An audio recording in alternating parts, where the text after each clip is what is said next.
Hopes of finding any more survivors gradually faded in the early hours of Wednesday morning as rescuers pulled another 24 bodies from the rubble.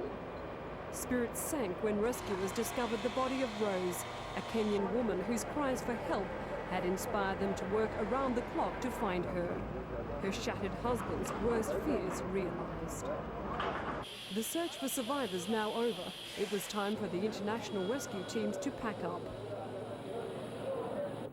It was very difficult to get to her.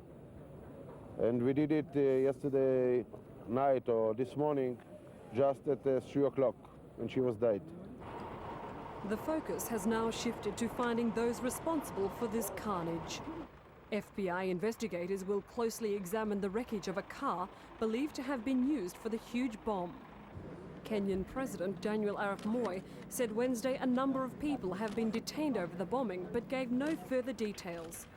The leaders of the US, French, Kenyan and Israeli rescue teams placed wreaths on slabs of broken rubble as a tribute to the dead and injured.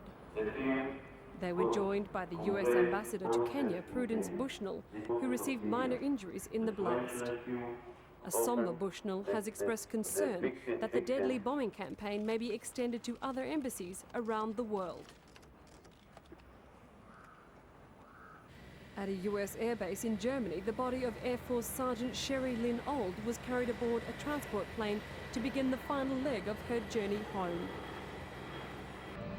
7 wounded Americans also left the Ramstein airbase on Wednesday, bound for hospitals in the United States.